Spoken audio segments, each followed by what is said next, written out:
Kilala sa ilang mga propesiya ng maraming mahalagang pangyayari sa kasaysayan, tulad ng pag-akyat sa kapangyarihan ni Hitler o ang kamatayan ni Queen Elizabeth II. Ang Pranses na si Nostradamus ay muli na namumuhay ng ilang mga pangako para sa darating na taon 2024. At ang katotohanan na hindi ito kabutihan, sa gitna ng maraming pangako niya, inaasahan ang mga likas na kalamidad at ang kamatayan ng isang napakahalagang personalidad. Kahit na hindi lahat ng kanyang mga prediksyon ay nangyayari, maraming mga tao ang naniniwala sa kanyang mga prediksyon. Tinuturing na ang mga hula at pinag-aaralan ng ilang taon ng maraming mga eksperto. Nagbibigay ito sa atin ng isang alalahanin na kinabukasan na maaaring magdulot ng mga pagbabago para sa sangkatauhan sa taong 2024. Halimbawa, ayon kay Nostradamus, maaari tayong maka-experience sa susunod na taon na maaari magdulot ng pamamaalam kay Pope Francis na sa kanyang 86 taong gulang ay dumaan na sa ilang mga problema sa kalusugan. Iba pang mga pangakong 2024 ni Nostradamus. Sa kabilang banda, inihula ng Pranses ang pagsisimula ng isang bagong digmaang pandaigdig 79 taon pagkatapos ng ikalawang digmaan. Maaari ang tinutukoy niya dito ay ang nangyari sa Ukraine o ang alitan sa pagitan ng China at Taiwan na maaari magdulot ng mas maraming bansa na sumali sa labanan. Isa pang hula ni Nostradamus ay napapahiwatig ng pag-unlad ng pagbabago ng klima sa taong 2024, isang bagay na magdudulot ng mas maraming aberasyon sa panahon kasama ang malalakas na bagyo o pagtaas ng temperatura. Ito rin ay magiging isa pang hakbang. Sa wakas, iniisip ng Pranses na sa susunod na taon ay magkakaroon ng malakas at mapanganib na lindol sa mundo na magdudulot ng pagkawala ng libu-libong buhay.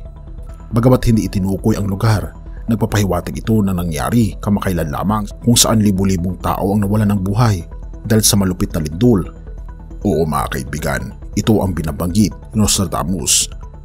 Ngunit para sa akin, hindi ako naniniwala na siya ay totoong propeta dahil siya ay nagprapraktis ng sorcery.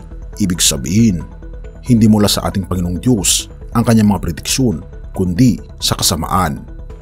Ngunit ganun pa man, binabanggit sa banal na kasulatan, partikular sa Revelation, na magkakaroon ng matitinding kapighatian sa ating mundo na hindi pa nararanasan kahit kailan.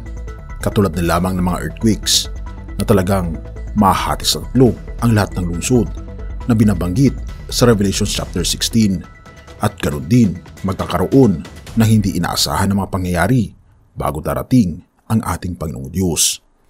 Ngunit ganoon pa man, binabanggit sa unang Pedro 5 verse 6-7, kaya nga pasakop kayo sa kapangyarihan ng Diyos at dadakilain niya kayo pagdating ng takdang panahon. Ipagkatiwala ninyo sa Kanya ang inyong mga alalahanin sa buhay sapagkat siya ay nagmamalasakit sa inyo. Tunay nga mga kaibigan, ang ating Panginoong Diyos ay sobrang nagmamalasakit sa atin. Ibig sabihin, nais niya na tayo ay magpasakop sa Kanya ngayon na, sapagkat baka huli na ang lahat kung bukas pa natin ipapasakop ang ating buhay. Dahil hindi natin alam kung ano mangyayari kinabukasan kung wala ang Diyos sa atin ngayon.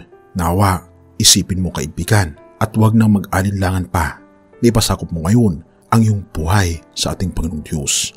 Purihin ang ating Panginoong Diyos at salamat kaibigan sa iyong panonood. Tayo manalangin. Ama naming banal, makapangyarihan naming Diyos, kami po'y lubos na nagpapasalamat sa inyo dahil sa mga pangako mo ninyo na basta kami Panginoon ay magpapasakop sa inyo.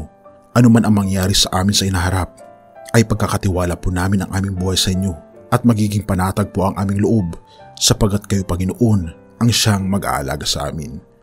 Panginoon, kami po ay nasa mundo na kung saan ay hindi na po namin maintindihan ang mga nangyayari dito. Tulungan kami Panginoon na isaalang-alang ang langit na bayan at tulungan kaming araw-araw na magpasakop sa aming Panginoong Jesucristo.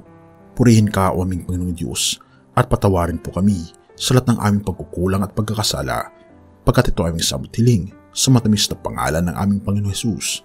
Amen.